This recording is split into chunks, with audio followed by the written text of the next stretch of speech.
네, SK증권 영업부 PIB센터 김우식 차장 스튜디오에 나와 계십니다. 차장님 어서 오십시오. 네, 안녕하십니까. 네.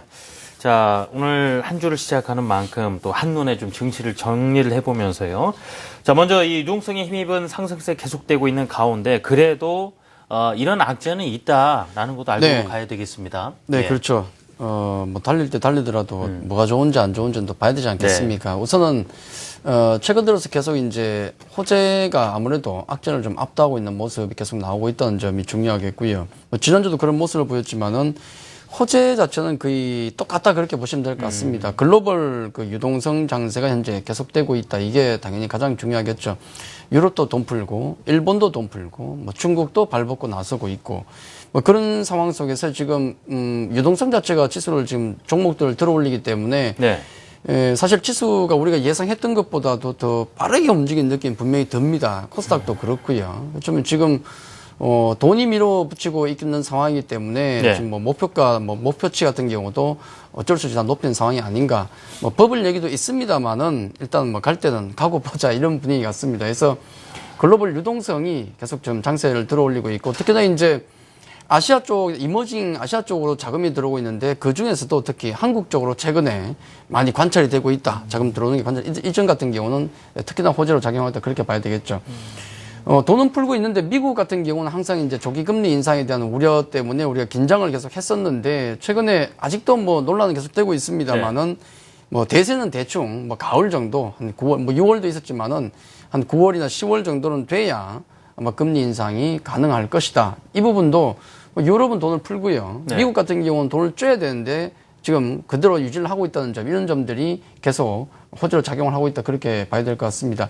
호재는 이제 지난주에 삼성전자가 실적 발표했는데 깜짝 실적이죠. 5조 4천억 정도였는데 뭐 5조 9천억을 했으니까 일단은 첫 단주 자체는 굉장히 잘 깼다. 그렇게 봐야 될 것 같고요.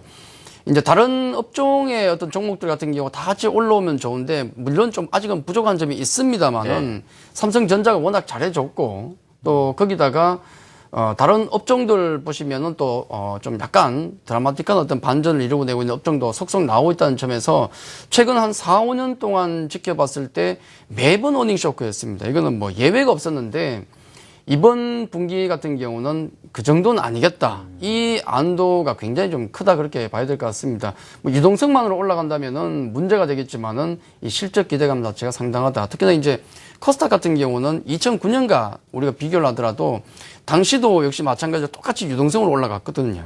지금도 유동성이지만 다만 그 당시와 코스닥 시장을 비교한다 그러면 차이점이라면은 실적이 어느 정도는 기반이 돼 있더라. 그게 중요하다 그렇게 봐야 되겠고요.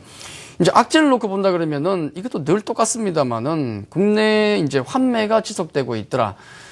국내 환매 지금 한 1,000억 정도 전후에서 매일 나오고 있습니다. 매일 나오고 있고 이 부분이 이제 우리 코스피 지수의 속도를 더디게 하는데 다만 다행인 점은 외국인 매수가 지난주에 또 주말에서 또 돌아오면서 이걸 받아주고 있기 때문에 다행이다 그렇게 봐야 되겠고요. 다만 이제 경계할 점은 어떤 마디지수 한 2,100이라든지 뭐 그 위를 우리가 넘본다면 2,200도 되겠죠.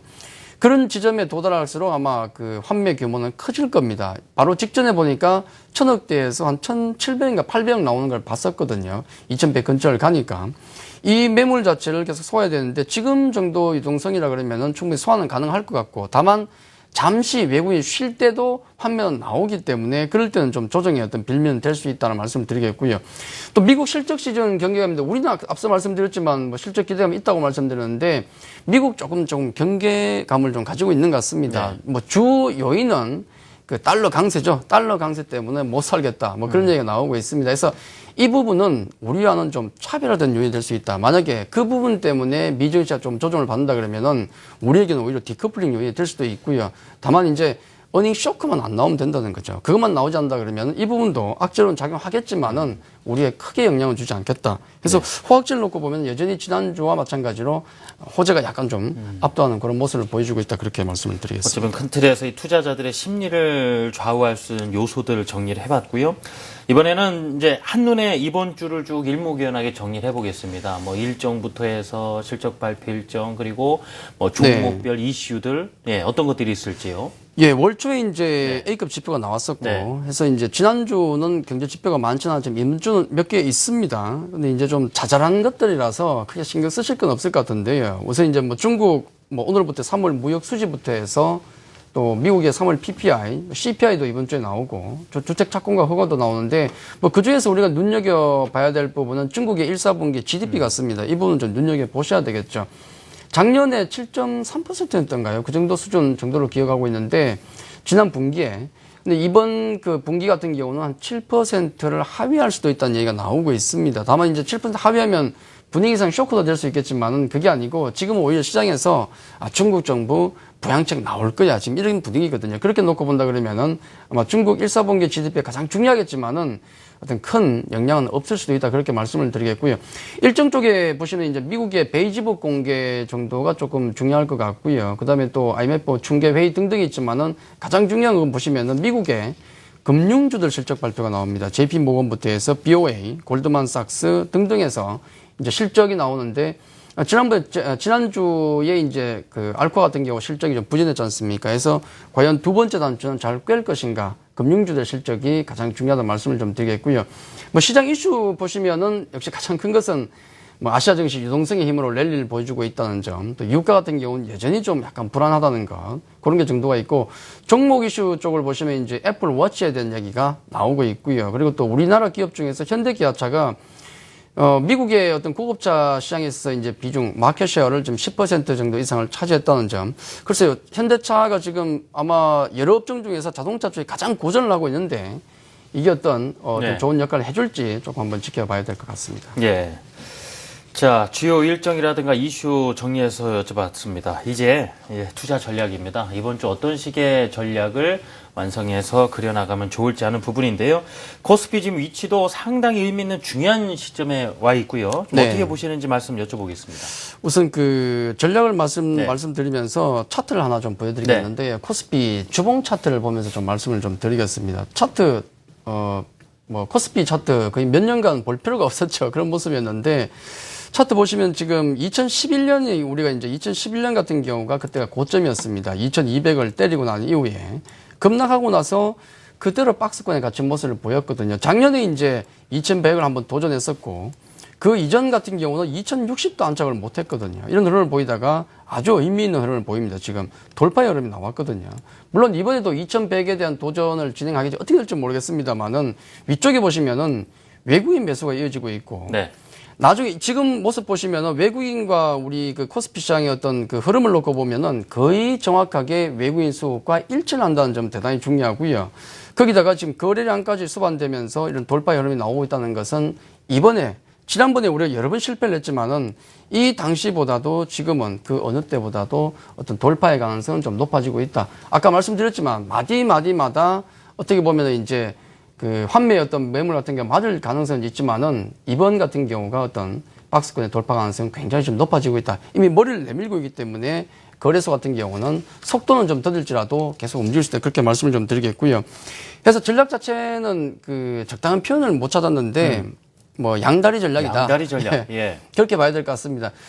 코스닥 좋습니다. 굉장히 좀 많이 가고 있고 굉장히 좋은 흐름을 보입니다만은 약간 뭐 과열도 했다 안 했다는 얘기는 하지만은 코스닥 개별주들 충분히 현재도 움직일 수 있는 자리가 맞다 그렇게 보고 있고요. 다만 이제 수급 자체만 놓고 본다 그러면은 코스닥 같은 경우가 조금 불안한 것은 있습니다. 왜냐하면 개인 정도만 매수를 하고 있고 지난 연초부터 해서 이제 기관과 외국인 같은 경우는 비중을 줄이고 있거든요. 이 부분은 코스닥이 조금 불안합니다. 해서 코스닥 같은 경우는 약간 단계 경계돼야 되겠지만은 중소형주 아직도 충분히 가능하다. 왜냐하면 앞서 말씀드렸던 그냥 테마주가 아니라 코스닥 같은 경우도 실적에 기반한 종목들 중심으로 해서 올라간다는 점이 대단히 중요하고요. 다만 이제 그래서 아까 차트 보셨겠지만은 주요 주집이 돌파가 나오기 때문에 대형주 같은 경우도 관심을 가져야 된다. 해서 대형주를 가지고 중심을 좀 잡아 놓으시고 나머지 이제 코스닥이나 어떤 거래소의 중소형주 같은 경우도 충분히 매매를 하면 되지 않을까 말씀을 드리겠고요. 역시 가장 중심에 있는 것은 대형주든 중소형주든 역시 개별 종목, 어떤 실적 기반한 개별 종목이 가장 중요하다는 말씀을 좀 드리겠고요. 다만 이제 한 가지 우리가 주의해야 될 점은 지금 시점이 이제 그런 시점입니다. 환매가 나오고 있고요. 네.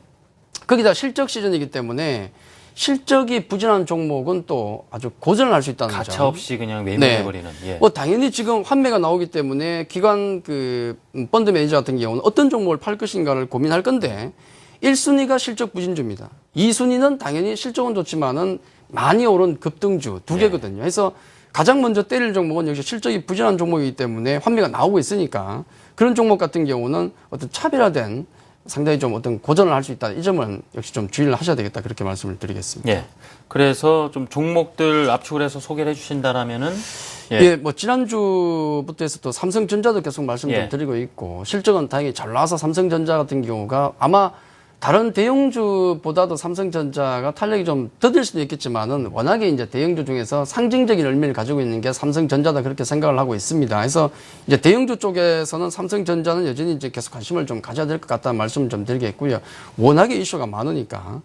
또 철강주 같은 경우도 최근에 이제 포스코가 몇 가지 좀 의미 있는 어떤 모멘텀이 좀 있어서 올라왔는데 현대제철 같은 경우는 좀 더 모멘텀이 많거든요. 이런 종목 같은 경우 여전히 좀 가져가셔도 되겠고. 네. 또 SK 하이닉스가 낙폭 과대주로서 이제 많이 보고 있는데 수급이 잠깐 지난 주말에 돌아왔거든요. 역시 좀 관심을 가지면 좋겠고.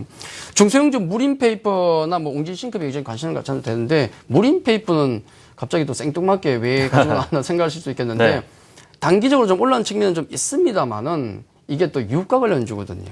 제지 만들 때 벙커시효가 많이 들어가는데 그 원재료 자체가 많이 가격이 떨어지고 있기 때문에 실적 자체가 강하게 돌아나올 가능성이 높다. 그렇게 놓고 본다 그러면은 또 무림페이퍼 같은 중소형주도 관심을 좀 가져도 네. 되겠다. 그렇게 말씀을 좀 드리겠습니다. 알겠습니다.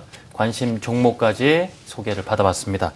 자, 지금까지 SK증권 영업부 PIB 센터 김우식 차장이었습니다. 차장님 감사합니다.